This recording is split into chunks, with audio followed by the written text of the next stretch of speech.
Patia Yesu makofi. Shangilia Kristo Yesu. Ongeza makofi kwa Jehova Shah. Barikiwe na Baba yetu mbinguni. Kaa kwenye kiti chako cha baraka kabisa. Sitakuwa na dakika nyingi kwa sababu ya ufunguzi wa kongamano letu kubwa na la baraka mahali hapa Kanisa la Ukweli Tanzania, kwa mchungaji na askofu wetu Shujaa. Sema shujaa. Sema shujaa.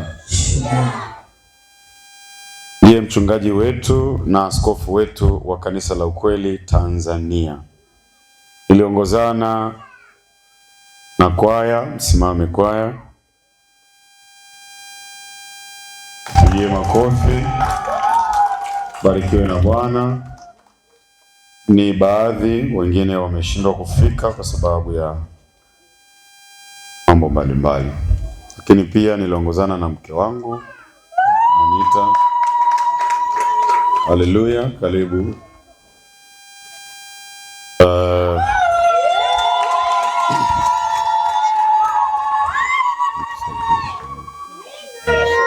Haleluya. Atukuzwe mfalme Yesu. Amen. Amina, ni anatukuzwa Yesu. Atukuzwe Bwana Yesu aliye mbinguni. Amen. Shangilia kwa makofi mengi na vigelegele. Namshukuru Mungu sana ambaye ametupa nafasi kuwepo katika kongamano hili zuri la baraka kati ya watu ambao wamekuja kuchota baraka, na sisi Mungu akatuona kwamba tu wa thamani. Wewe ni wa thamani sana. Barikiwe sana. Naitwa Alex, ni mke wa mume huyu. Nina watoto wengi sana. Karibuni sana Iwambe. Mungu awabariki sana. Basi tuko pale Iwambe tunamtumikia Mungu. Huyu pia ni mchungaji wetu. Kuna wamama wachungaji na kuna wachungaji ambao ni wake za wachungaji. Amen. Unaelewa? Mfano kama mama askofu wa hapa ni mchungaji, si ndio? Lakini wapo pia wamama wachungaji, kwa maana ya kwamba wao hawakupewa hiyo neema ya kuwa wainjili, wanatumika kwa namna nyingine, lakini bado tunawaheshimu kama wachungaji katika madhabahu. Na nami nimshukuru askofu pamoja na Mungu wa mbinguni kwa sababu ya nafasi hii na wiki hii kutupatia tukio salama. Hakuna ajali iliyotokea ikazuia kongamano. Kuna mtu wa karibu yetu aliyefanya mmoja wetu asiwepo. Nisikia kwenye matangazo na mimi nilihusika kumtaja mchungaji Mwanjisi, mchungaji Yakobo, mtumishi wa Mungu Moni Mwambeje. Ni rafiki yangu sana.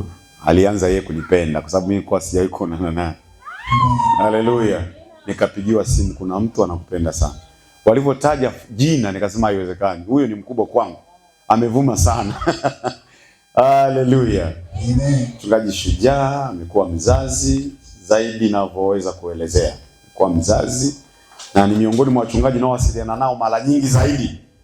Haleluya. Amen. Yakobo amekuwa ni askari mstari wa mbele katika Injili, mimi na yeye. Sitaeleza mengi zaidi, lakini niseme Biblia inanitaka pia nikomboe wakati. Amen. Na kwa kuwa inanitaka nikomboe wakati, nami nitakuwa na neno la ufunguzi katika kongamano letu la urejesho. Tunalo kongamano wiki hii ambalo mhubiri pamoja na mchungaji Yakobo Mwamboya, mtumishi wa Mungu, mchungaji Mwanjisi. Nilikuwa na muenjoy sana Pastor Mwanjisi kwenye ile mikutano, mlikuwa mnazunguka mikoa yote ya kusini. Nilikuwa na muenjoy sana na Mgunda akiwepo. Sasa itarudi tena. Na ninajua itarudi kwa viwango vingine. Amen. Hamtarudi kama alivyorudi Egon Fak. Nimemkuta na hubiri Mpemba nikasema ni wewe. Yaani hata hatusikii kwamba uko Egon Fak. Wangapi wanamkumbuka miaka hiyo? Haleluya. Amen. Biblia inasema utukufu wa mwisho utakuwa ni mkubwa kuliko wa kwanza. Bwana Yesu, ninakushukuru kwa maneno yako matakatifu juu ya siku hii ya leo. Barikiwa maneno yako, barikiwa watoto wako. Asante kwa ajili ya kuturuhusu tuendelee kuwepo hai katika ulimwengu huu na tulihubiri neno lako na jina lako. Bariki maneno yako, bariki watoto wako. Kumbuke mtumishi wako anaposimama na kutegemea wewe. Na kutegemea wewe. Sina maneno yanayoweza kufaa kutoka kwenye ukoo wangu juu ya watu hawa, bali ni katika yale uliyoyanena mwenyewe. Litukuzwe milele jina lako takatifu. Baba, katika jina la Yesu nimeomba. Amen. Kitabu cha Yohana sura ya 11. Taomba. Hapa kanisani pana utaratibu, wageni wetu inawezekana kule makanisani kwenu pia wao mnatusaidia kusoma. Hapa kanisani pana utaratibu kama mnavyoona, kuna mimbali, Biblia namba 2, Biblia namba 3 na kuna Biblia namba 1 kule. Amina. Kwa hiyo pana utaratibu, wasomaji wako tayari kwa kazi hiyo. Basi kitabu cha Yohana Mtakatifu sura ya 11, tuanze ule mstari wa kwanza na tuusome. Karibu. Basi mtu mmoja alikuwa hawezi. Naam. Lazaro wa Bethania, mwenyeji wa mji wa Mariamu, Aha. na Martha na dada yake. Kuna namna waliandika hapa Kiswahili kidogo kama hakijakita vizuri, lakini okay, tuendelee. Mstari mwingine. Ndiye Mariamu yule aliyempaka Bwana marhamu. Ndiyo Mariamu yule aliyempaka Bwana marhamu, bila shaka ni yule kahaba. Akamfuta miguu kwa nywele zake. Ndiyo. Ambaye Lazaro nduguye alikuwa hawezi. Kumbe huyu kahaba, kile kitendo, kwanza tusimvunjie heshima kwa sasa, sio kahaba tena. Ni mtumishi wa Mungu, maana alisamehewa.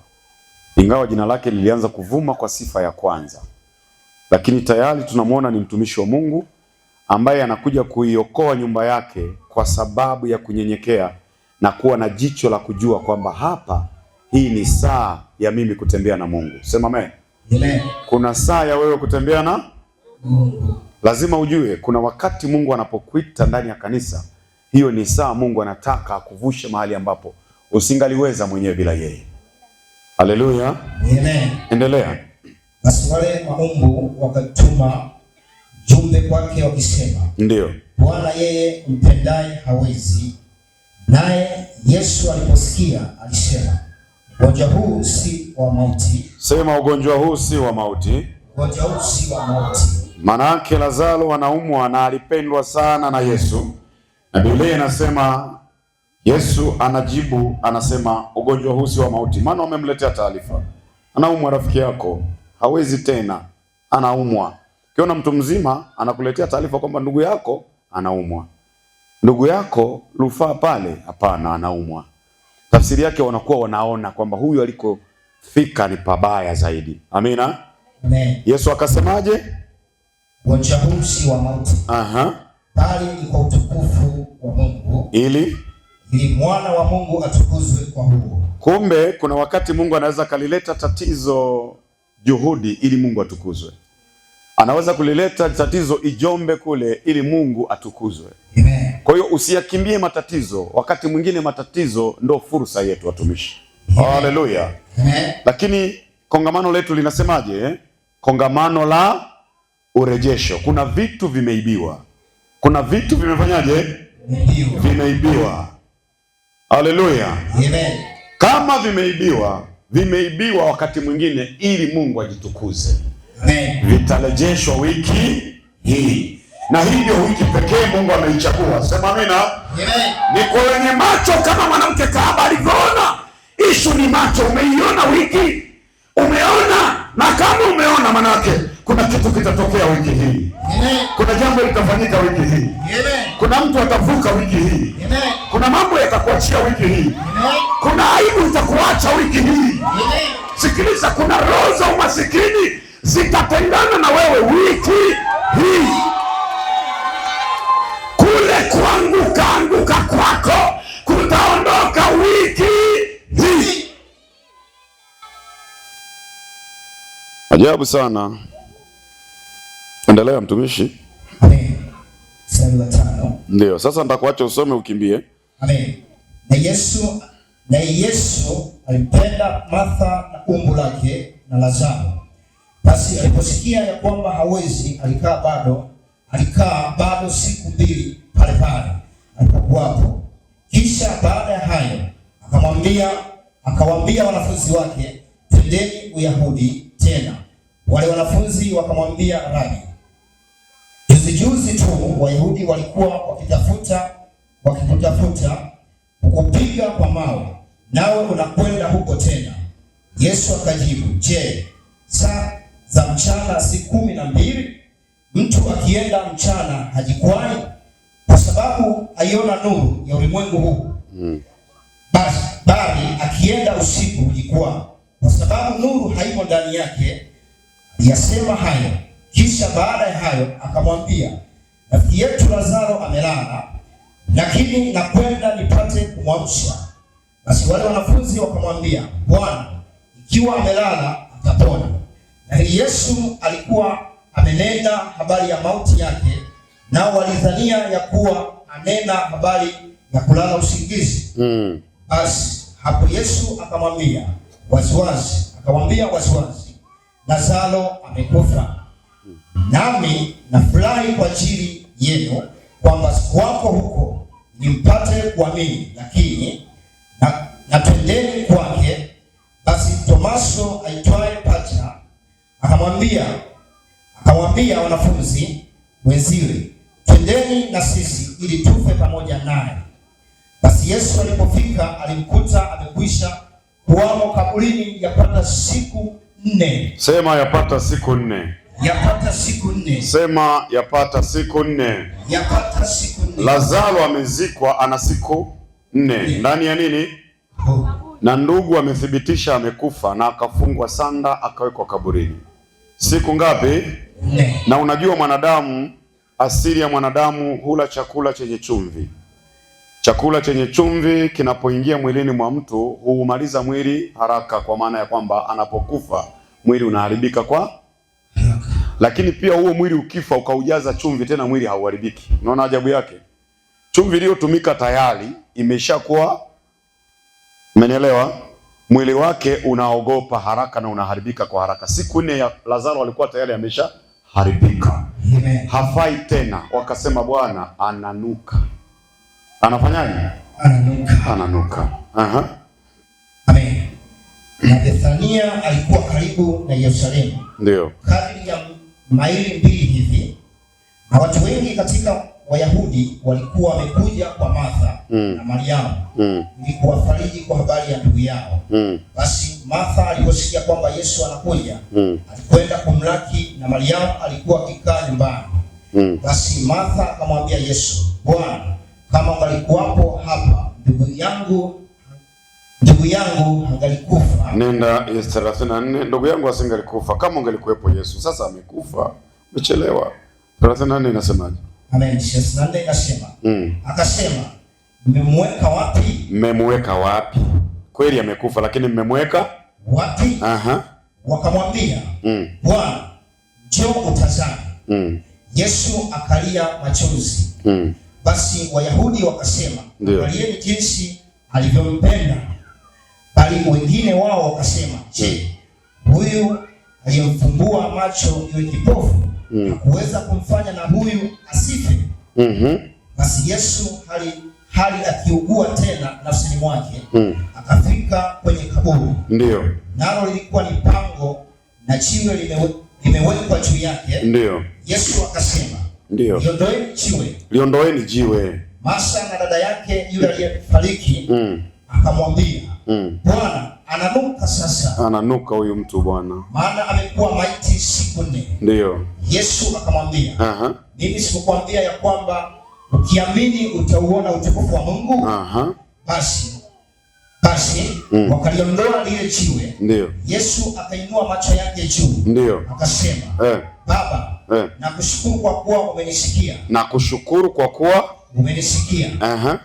Nami nalijua ya kuwa wewe wanisikia siku zote. Lakini kwa ajili ya mkutano huu wanaohudhuria nalisema haya, ili wapate kusadiki ya kwamba ndiwe uliyenituma. Ndio. Naye akisha kusema hayo, akalia kwa sauti kuu, Lazaro, njoo. huku nje. Akatoka nje yule aliyekufa, amefungwa sanda miguuni na mikononi, na uso wake umefungwa leso. Na Yesu akamwambia, ndio, fungueni, mkamwache aende zake. Tuishie hapo, mkamwache aende zake. Unaposoma Biblia ama mtu anaposoma Biblia, zingatia sana pointi ndani ya ile mistari. Pointi inayoiona hapa ya kwanza ni kwamba Lazaro amekufa siku 4 na ananuka. Okay, tatizo linakuja wapi? Kwamba kibinadamu Lazaro amekwenda na wameshagonga mstari, amekwenda. Lakini Yesu anakuja anasema ugonjwa ule sio wa mauti. Bwana ameuruhusu ili mwanaye afanyaje? Atukuzwe. Kumbe mtumishi shujaa, linaweza likatokea tatizo hapa. Lengo sio tu Mungu apate utukufu, hata wewe upate utukufu, na utukufu huo ni jina. Sema amen. Hilo jina linapokuja kwako, wengi watamkimbilia Kristo kwa sababu wamesikia kuna nabii mjini. Sema amen. Kuna anenaye mjini yanatokea. Lazaro amekwisha kufa na amelala. Kumbe tatizo sio kaburi, tatizo ni nani akusemee. Tatizo sio kaburi, tatizo ni, narudia tena, hujanielewa. Tatizo sio shida unayopitia, tatizo ni nani wa kukusemea kwenye shida yako. Ni nani wa kukutamkia kwenye shida yako. Ni nani aseme neno unyanyuke tena. Ni nani atabiri upate nguvu mpya. Tatizo sio kunuka. Ni kweli amekufa na ananuka, ila ni nani atakayezuia? Ni nani atakaye kuondoa ndani ya kaburi? Wiki hii ni ya kutoka makaburini. Wiki hii ni ya kufufuliwa kwenye biashara. Wiki hii ni ya kuinuliwa tena. Sikiliza, Biblia inasema liko tumaini kwa mti uliokatwa, hata kwa harufu ya maji utachipuka tena. Ninaona mtu mmoja akichipuka ndani ya ibada hii. Ninaona biashara ya mtu ikichipuka tena. Ninaona huduma ya mtu ikirudi tena. Sema amina, amina, amina, amina. Lazaro amelala, hawezi kujitetea. Ni kweli alikuwa na urafiki na Yesu, lakini Yesu alikuwa bize kuwafungua wengine, na alijua kabisa, Bwana wamekwambia, wamenieleza kwamba rafiki yangu hawezi, lakini bado hapa mahali nina kazi, nikimaliza kazi nitakwenda. Ndugu anasema umechelewa. Hata watu wanaweza kusema umechelewa kununua kiwanja, waambie umechelewa mama yako, mimi bado. Wanasema umefikisha miaka 40 huwezi kujenga, una miaka 50 unafungua kanisa. Ndio, nitafungua. Anayeinua ni Jehova, anayezidisha ni Jehova, atakalifanya kuwa kanisa ni Jehova. Maneno yanayokatisha tamaa ni mengi, na watu wanasimamia kanuni za kibinadamu, lakini zipo kanuni za kimungu ambazo hazichunguziki, hazielezeki. Njia zake zimefichwa kwenye password ya ajabu. Sikiliza, ni kweli wameshuhudia. Ni kama unapotea na kutangazia kwenye kongamano hili, kuna jambo litatokea kwa mtu, kuna jambo litatokea kwa mtu. Huyo mtu ni wewe. Jipige kifua, sema huyo mtu ni mimi. Haleluya. Shida ni wa kukusemea. Umezushiwa maneno, wamekutamkia maneno mabaya. Mwimbaji anasema kesi zimeinuliwa ofisini kwako, wameinua kesi jimboni kwako, wanasema mambo mazito ambayo hata kujitetea huwezi. Bwana akuinulie mtetezi. Yesu akuinulie mtetezi. Bwana akuinulie mtetezi, na mtetezi huyo ni wiki hii. Wiki hii Bwana amewapaka mafuta watumishi wake. Wanayo maneno ya kuinua nafsi iliyolala, wanayo maneno ya kuinua watu waliolala, wanayo maneno ya kufufua watu waliozikwa. Sema amina, amina, amina, amina. Haleluya, haleluya. Nisikilize, katika maisha yetu ya kila siku, katika maisha tunazungukwa na vitu vingi. Tunazunguka na watu wa kila aina, tunaowajua na tusio, na tunaowajua tunaamini kwamba hawa ni watu salama, kumbe ndio wabaya zaidi. Biblia inasema adui wa mtu ndio nyumbani mwake. Mara nyingi atakaye kuzuru ni yule anayekujua, ni yule anayekufuatilia, Yule ambaye anaona nyota yako inakuelekea itakuwa hatari kwetu. Hao ndio watu wanaokujua. Lakini Bwana hatanyamaza. Hatanyamaza pamoja na hayo. Ikiwa amekuita hatanyamaza. Sema hatanyamaza kwangu. Wanatengenezaga uongo. Na huo uongo ukiongelewa kwa muda mrefu unabadilika kuwa. Ukibadilika kuwa ukweli tayari umepata mashitaka. Na mashitaka yakija watainua tuhuma. Na hizo tuhuma lengo ni kukuchafua. Sikiliza, yuko anayesafishaga. Yuko anayetakasa watoto wake. Aliwangwa msalabani kwa ajili yako. Una sababu ya kujitetea mbele zao. Atapigana kwa majira kwa ajili yako. Atainua nafsi iliyolala tena. Sema amina, glory. Sema amina kwa jina la Bwana.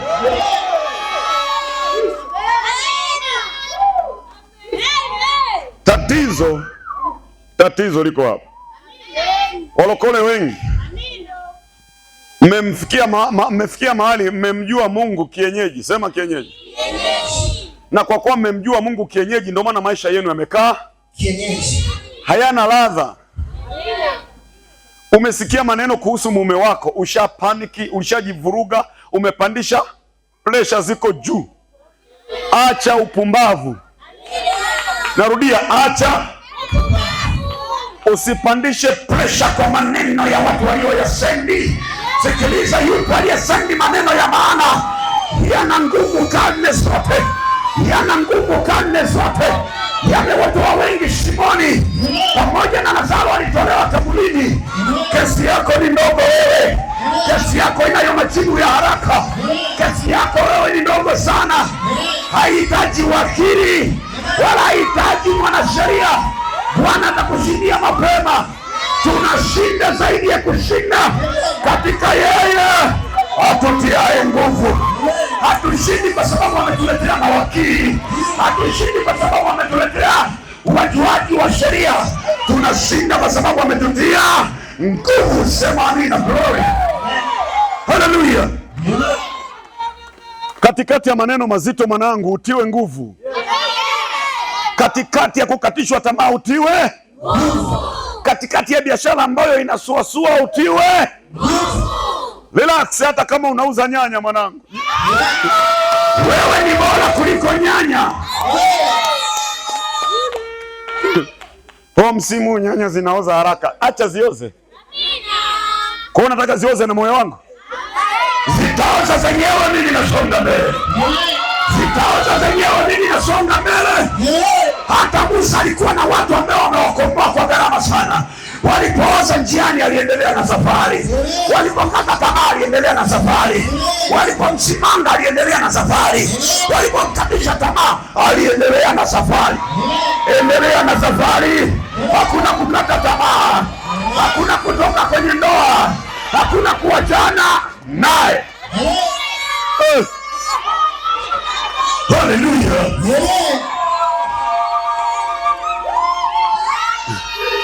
Pastor, mimi nilisema hivi, kanisa la siku za mwisho hili wachungaji wake ni kama lile agano la kale. Amen. Mwanamke akizingua viganja kwa mamake. Utapigeje mke wako? Karifiki. Mimi naweza nisimpige lakini Mungu akampi. Hatuwezi kuua huduma nzito kama hii kwa sababu ya ndoa. Hivi unanielewa? Amen. Akafie mbali. Mwanaume hafi na songa mbele. Amen. Akafie mbali. Ndio maana Mungu haandikagi Mungu wewe. Nabii wangu Isaya na mke wake Daudi na mke wake. Ni mbwembwe zenu tu siku hizi. Ni mbwembwe zenu tu. Wewe anakuzingua eti. Hakuna hicho kitu wewe. Mimi hata nisipokuweka kwenye bango wife, usimaindi, wewe tulia tu. Hamna mahali Biblia inaniambia nikuweka kwenye bango wewe. Wewe kwenye bango la nini wewe? Nawekaje mtu kwenye bango? Unaweka kwenye bango anasema aka niligonga wakati kipindi hicho nilikagonga. Mbavu ni. Nilidonyoa. Kwa watu wanapita basi, huyu tulipiga, huyu nilipiga.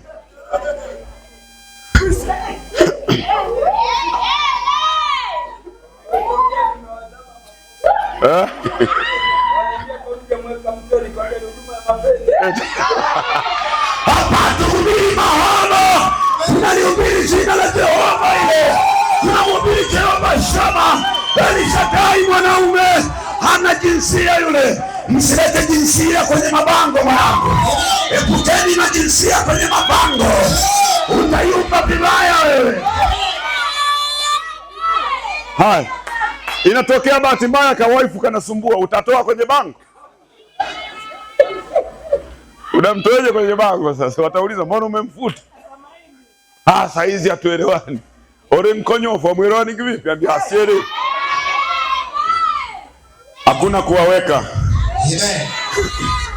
Hatuwaweki.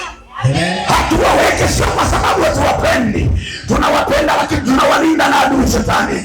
Tunawalinda wenyewe wapige magoti kutuombea. Tumeandaliwa kuwa mashujaa mbele. Acha tusonge mbele. Wenyewe wabaki kutusaidia. Sema amina. Sema amina.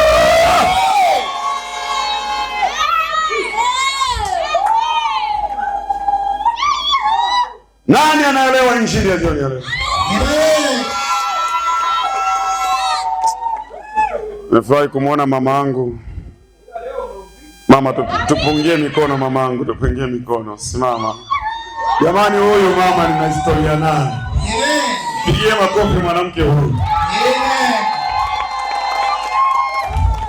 Kama kuna mtu anatakiwa kustaajabu hata anavyohubiri ni huyu mama.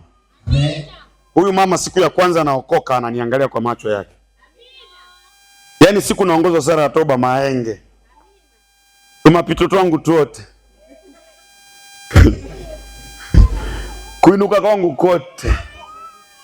Kama wanasema kuna wazazi walitusafisha. Huyu mama amenisafisha. Simama sasa mwamba wangu kule nyuma. Najivuna kila nikijaga hapa. Pungie watu mikono. Yule ni mtoto wa tumbo la mama. Amina. Amen. Mama Alexander, kila nikijaga hapa nasemaga yule ni mke mdogo. Si unasikiaga? Sio kwa lengo la kukuboa na kukukera. Mke wangu mimi akerekagi kifarafara. Mtoto wa kwanza wa mama ndiye alikuwa mchumbangu wa kwanza duniani. Sema amen. Amen. Chumba wa kwanza ni unafahamu, yani mchumbangu yule nilikuwa hadi barua Radio Free Africa. Haleluya. Tuko kwenye dunia moja ya kifara sana. Ni dunia ya kifara. Baba, nakuwa huru kuongea hivi kwa sababu wewe si ndio askofu mkuu Tanzania. Ndio imesha tungekuwa tunaongea ya maneno akisema kule kwenye tawi anaalika wa injili ambao sio kabisa. Kutoka Maheru pa mimbari. Masababu mnahitaji kunyekeza. Sababu Pakigemo. Oh my God. Kigemo kwa sababu kimeinuka hivi, ndio. Badilisheni, hiki sio Kigemo man. Hiki sio kimuinuko hiki. Hiki sio kumuinuko, ni madhabahu. Amen. Sema amen. Amen. Niko huru kwa sababu mchungaji ukiona amekualika zaidi ya mara 20 mara 5 amekuthibitisha. Amekuelewa. Amen. Anaweza kuzivumilia lugha zako za madhabahu. Amen. Lakini ana uwezo wa kuzifuta ukiondoka. Amen. Na akafuta bila madhara. Unajua wachungaji kufuta ni lazima. Sio kila anayehubiri tumwache tu hivyo. Kuna wengine wanaweza kahubiri tu dudu.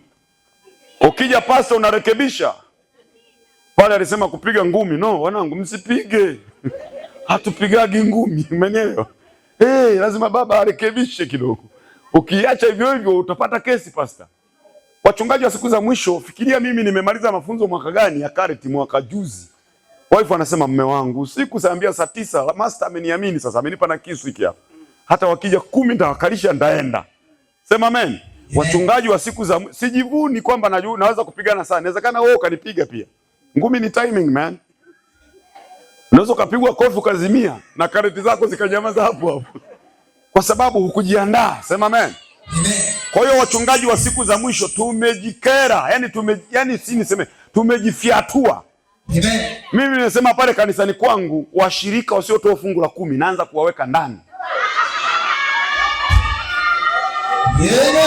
Baba, ni wezi mzee wangu. Ni kweli mmetufundisha injili ya unyenyekevu, lakini ni wezi, ni majambazi mzee. Si tuwaweke ndani? Katiba tunarekebisha kwamba sasa tunarekebisha, si tuwafunga 10 weka ndani. Naelewa Kiswahili? Lazima tuwe macho, tukae macho na siku za mwisho. Unanielewa? Na nyinyi washirika mnaochukua namba za wahubiri kienyeji, mkome. Hapa mimi mwenye namba zangu ni Regina, mchungaji Agley, full stop. Regina hamwezi kunizuia kuchukua namba, hamwezi. Kwani ni familia? Yaani mimi kipindisho hata kuvaa sijui, kusuruali gupana wananijua. Na alikuwa ni mwana Sunday school wangu, nimemfundisha mimi. Si unanielewa? Unacheza step anasema mtoto, kwani ni binadamu au tumebeba chokora? Koti umevala John Cena, mtoto mdogo. Nilikuwa na suruali ina kiuno kikubwa, utafikiri Undertaker. Nafungia mkanda wa tai. Yaani mkanda wangu mimi ni tai. Alafu na kushati kubwa kunazuia kwa uwezi kuona. Mama nakumbuka nilikuwa na koti moja lina blue na unjano. Yaani hata niwe mlimani wanajua Mahenge ndo wanakuja kanisani. Alibadilishwi, unabadilisheje? Sitasahau ile siku mama, si ulikuwepo, si ulikuwa kazini. Nimefundishwa tu kwenye kwaya, nimeanza kujua kuimba. Mchungaji Mwakamsale, anaweza kuongoza sifa, mmatilisha mpe. Wakanipa siku ya Jumatano. Nimetoka huko nimejiandaa na tupambio twangu, kufika kanisani tukapotea pote ibadani. Alafu ndo wanapiga sasa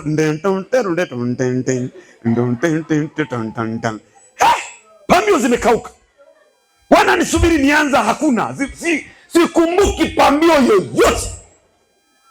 Kwa mbali nasikia kapambio kanakuja.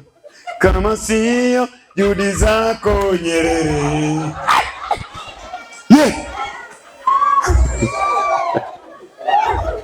Nyerere. Mnyang'anyeni maiki, mnyang'anye. Kidogo tu maiki mnyang'anyiwa. Hakuna wa kufanana na yeye. Anaimba mtu mwingine. Jasho lilikotoka sikujua, niliroa muda huo. Amen. Kipindi si Nyerere ametoka kufa na mimi nimetoka kuokoka. Nyerere amekufa sio muda mrefu na mimi shirika bado sijaiva.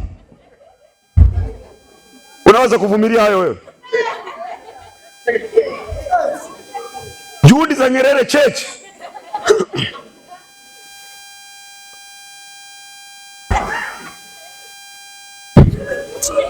Nimebakiwa na dakika 3 tu.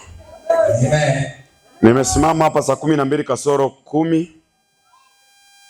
Na mimi nataka nihubiri dakika 20 tu. Kwa hiyo zimebaki ngapi? Kama nitapiga tu stories zikaisha ndo bahati mbaya.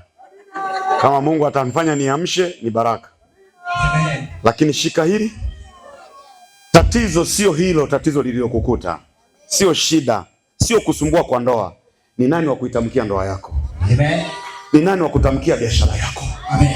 Ni nani wa kutamkia huduma yako? Amen. Hata huduma tunahitaji watu wa kutamkia. Amen. Kama waliweza kutamka kwa mabaya yakatokea, hata wakitamka mema yanaweza kutokea. Yanaweza kutokea. Bwana akutumie mtu wa kutamka mema. Akutumie mtu atakayetamka mema juu yako, atakayeinua imani yako tena. Sema amina glory. Sema amina glory. Atakayeamsha nafsi iliyolala. Mambo yanayoendelea juu ya maisha yako yanakatisha tamaa. Wewe mwenyewe unakata tamaa. Ndugu zako wanakata tamaa. Imefika mahali umeelezea sana wamechoka. Kama ni ndoa yako umeelezea sana wamechoka. Mwenyewe umechoka. Bwana tume mtu wa kutamka neno. Na akitamka neno mambo yatokee. Mabadiliko yatokee. Mwanzo mpya utokee. Sema amina. Lazaro pamoja na kunuka Biblia ituambie alipotoka aliendelea kunuka. Yesu anaondoa harufu zote. Yesu anaondoa sanda. Yesu anaondoa watu makaburini. Bwana akuondoe makaburini siku ya leo. Akuondoe mwezi huu. Akuondoe wiki hii. Kila kaburi lililokushika Bwana akuondoe. Sema amina.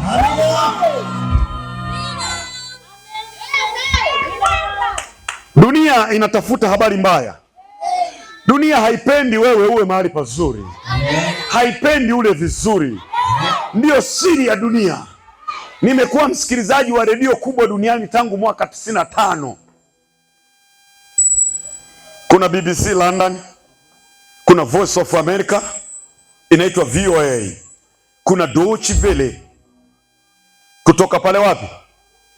German. Sijawahi kusikia wanatangaza habari njema.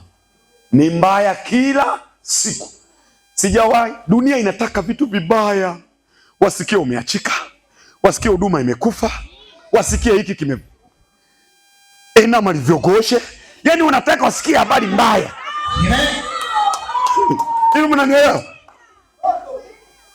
Egonyero livyogoshe, yaani wanataka wasikie hivi. Umekielewa? Wanataka kusikia mabaya. Amezaa nasikia na jirani yake. Yaani wasikie mabaya. Wasikie mabaya. Wiki Mungu akupe neno. Wiki Mungu akufariji.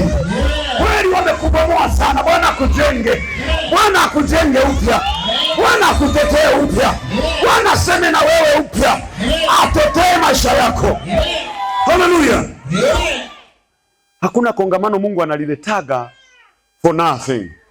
Yaani eti limekuja tu Yakobo awepo hapa vaina tusitwake hangaike kumwambia mke wake anyoshe, wateseke kutoka kule Njombe waje mpaka huku. Sikiliza nikwambie, Bwana ana makusudi. Bwana ana makusudi.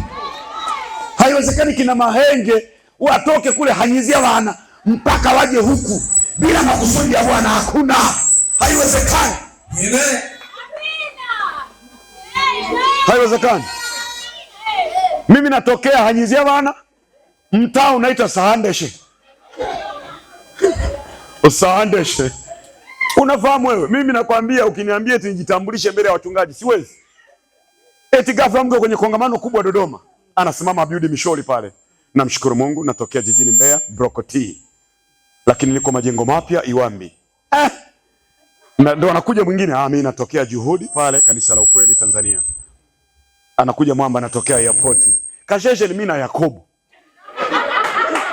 Yakobo Njombe.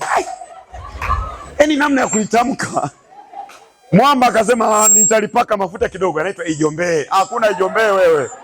Pale panetu Njombe. Njombe. Ni Njombe. Unakuja Mahenge sasa. Natokea hanyizia bana. Bwana akupe jina jipya. Akupe jina jipya. Majina yaliyotangulia inatosha. Akupe jina jipya mwanangu. Abadilishe jina la umasikini. Ukawe tajiri. Ukawe mtakatifu. Ukawe mtu mwenye nguvu. Maana Biblia inasema aliye dhaifu na aseme nina nguvu. Yakobo. Tulienda pale sehemu moja inaitwa Nditu. Nikamwambia mchungaji ambaye ni askofu wangu mzee Mwakapugi, wewe unamjua ni babako. Nikamwambia mzee, kuanzia sasa hapataitwa Nditu Mkisia, no, pataitwa Mwangaza. Mpaka leo jina limebadilika mji mzima, wanaita Mwangaza. Badilisha Njombe maana yake nini? Njombe maana yake ni Njombe, maana yake ni. Basi paite Mkuyuni inatosha. Maana ndo Kiswahili chake. Njombe ni Mkuyu. Paite Mkuyuni. Nimefika na wife kwenye hicho kijiji mtumishi. Wanabaka watoto wadogo tu. Manake palikuwa hapafai mzee. Pale panaitwa hanyizia wana. Alafu mtaa unaitwa Sahandesh. Mwashiwawara. Majina yote ya kipumbavu. Tumefika pale wanamwambia wife, tangu mmekuja jamani tunaona mabadiliko mji huu.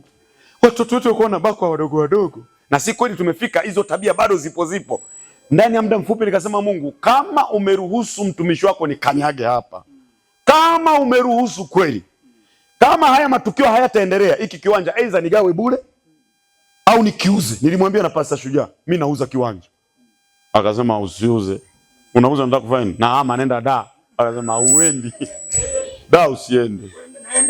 Tunaalika watu kutoka da kwa gharama. Na wewe tunakualikaga hapa huko karibu, tuanze kutuma nauli da. Uondoke. Kama utani mwanangu, kiwanja walikataa kununua. Nikasema sasa Mungu, kama akinunuliki hivi vya kubakabaka, nina watoto wadogo wa kike mimi.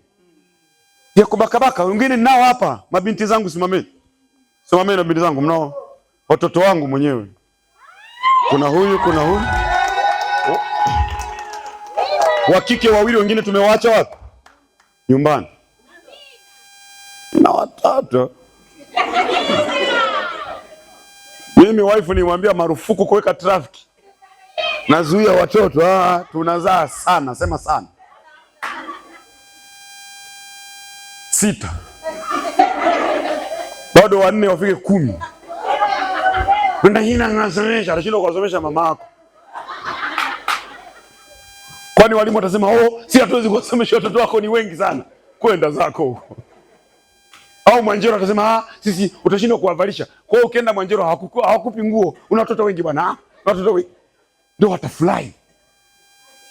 Alafu watoto wangu ni marufuku kusoma private school. What a government. Sema government. Wote shule za serikali. Haiwezekani mimi ninaisema serikali siku zote, punguzeni mambo ya ada. Toeni ada shuleni. Wanatoa ada afu wampeleke watoto. Ni ujinga na wenyewe.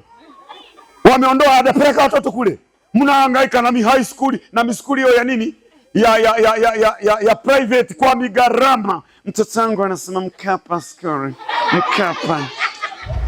Okay, umekwanyuka mgongoni kwa ajili ya ada. Haya, wamemaliza sasa. Kuna utofauti wakiwa mtaani. Wote wanauza vibaa mambalizi. Bila Mungu utoboi wewe. Unamhitaji Jehova. Usihangaike na ya dunia. Mwambie Baba, hangaika na watoto wangu. Mimi siwezi peke yangu. Alexander yuko pale hanyizia bana. Kuna shule inaitwa Hekima. Nikakuta moja inaitwa Mwashiwawala, ingine inaitwa Hekima. Nikasema no, Mwashiwawala sitaki, Hekima. Mwashiwawawa haieleweki. Wawala manake nini? Wenyeji wanasema manake ni weenda. Sasa weenda nini? Kisafa weenda manake ni weende upere. Siwezi kupeleka mtoto wangu akasoma kwenye upere. Wewe umeokoka dogo. Ila Mungu amenipa washirika wenye akili. Mwenyekiti, mtumishi wa Jehova, wewe umeokoka. Mbinguni unaenda. Mimi nikwambia mbinguni unaenda. Haiwezekani. Mimi hata wakikuzuia namwambia Mungu, huyu sio wa kuzuia. Nimeteseka naye huyu. Namjua. Sema amen. Kupo kuteteana mbinguni. Hata Yesu atatutetea. Hata hivi sasa anaomba, anatutetea. Anatutetea. Mtetezi yupo akutetee wiki hii. Akutumie mtetezi kwa jina la Bwana. Atetee maisha yako. Atetee ndoa yako. Atetee watoto wako. Kila wanapofika kwenye mitihani mambo yanabadilika. Wengine wanavuja damu mapuani. Wengine mambo haendi, ni uchawi. Bwana akutetee. Atetee watoto wako kwa jina la Bwana. Sema amina. Natangaza mume wako hata kufa kwa ajali. Sasa sikiliza. Hapo penye amina kuna mambo mawili. Kuna mwanamke mwingine hapa anatamani mume wake afe. Sikiliza, kwa wachungaji wa sisi wa siku za mwisho, mimi naweza nikaruhusu ang'oke. Kuna wanaume wengine ni wasumbufu mwanangu. Ni misumbufu. Baba, pasua kichwa. Mtoto wa kike ametoka kwao, smart. Alipofika linakoroma usiku kucha. Lidomo liko wazi. Pombe zinanuka. Mungu, chukua haraka hii midude. Maana Biblia inasema miaka wenye haki itaongezwa, bali ya wasio haki itapunguzwa. Kama mume wako ni mlevi na hataki Mungu, mume wako ni mlevi na hataki Mungu, asepe. Safi, wewe umeokoka wewe.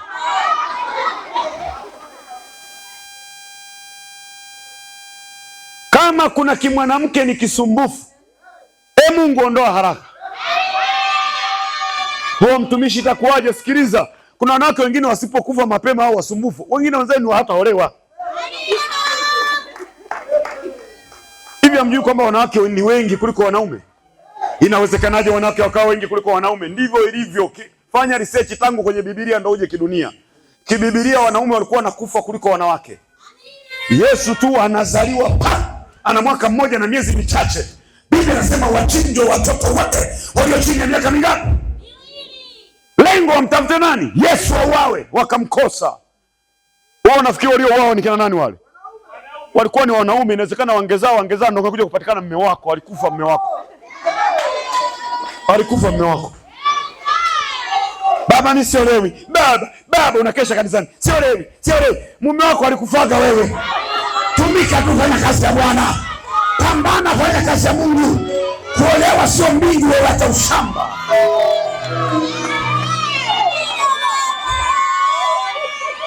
Mmezoea tu mwaka huu Bwana nakupa ndoa. Iko wapi? Mbona ulipita mwaka wenyewe? Biblia ni kama neno kama upanga, linakata kuwili neno kama upanga. Kama walikwambia utaolewa, unaweza usiolewe. Nini? Mume wako amekufa kwa ajali mbalizi. Mume wako amekufa Ukraine kwenye vita. Mume wako alienda gerezani na kule gerezani mambo yamemharibikia. Ameongoka, amekwenda. Alafu kuna kimwanamke kinasumbua mume wake, sikiondoke. Kiondoke ukaolewe wewe. Hii nayo ni Injili. Hii nayo ni Injili. Sema amina. Usimsumbue mume wako. Usije ukaondoka mapema. Simama kwa miguu yako. Sema Bwana Yesu. Sema Bwana Yesu. Mwambie jirani yako simama. Simama. Sikiliza. Hatutaki kula bando, hatutaki kula bando. Hii mambo ya kula muda bila sababu hatutaki pia. Amen. Ikiwa kimeeleweka basi tuondoke nacho hiki kilichoeleweka. Amen.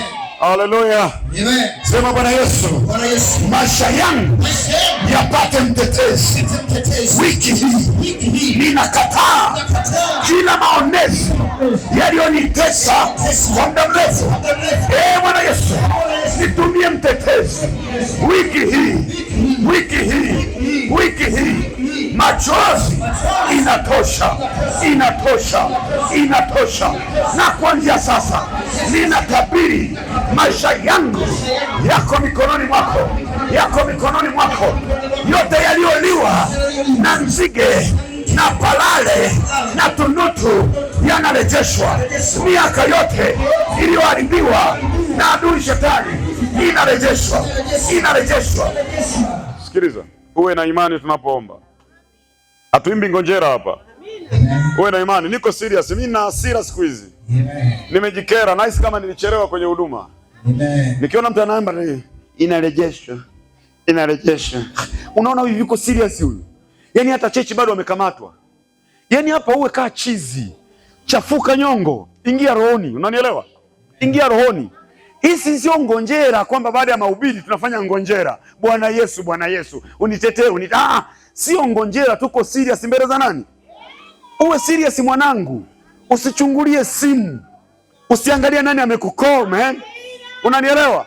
Ni wakati wako wa kutengeneza. Kuna hatima ya mtu inaenda kutengenezwa hapa. Kuna maisha ya mtu inaenda kutetewa hapa. Kuna siku za mtu zinarejeshwa hapa. Kuna miaka ya mtu iliyoibiwa inarejeshwa hapa.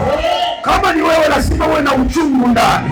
Kama mwanamke ambaye anatarajia kujifungua, sema amina. Sema kuanzia sasa kila vilivyoibiwa, mali zilizoibiwa, utajiri ulioibiwa, amani yangu iliyoibiwa inarejeshwa kwa jina la Yesu. Ninakataa. Mimi sio dampo la machozi. Mimi sio dampo la kusemwa kwenye midomo ya watu. Ninakataa kwa jina la Yesu. Kwa jina la Yesu. Kila roho zinazokamata nashindwa kupenda ibada, ninazikataa, ninazivunja. Nenda mbele za Bwana, vunja kila kinachozuia maisha yako. Wewe unajua mambo yanayokufunga, wewe unajua mambo yanayokuzuia, Omba kwa imani, jua Mungu anakusikia. Jesus. Kila mmoja ombe. Kila mmoja omba. Omba kama unajua kabisa maisha unayoishi umefika mahali umechoka. Omba mbele za Bwana. Bwana akutumie mtetezi. Yesu akutumie mtu wa kutamka neno. Yesu akutumie. Hatujui ni nani. Inawezekana mwingine amepokea leo, mwingine leo hajalewa, inawezekana ni kesho. Tamka jambo, usinyamaze, usinyamaze.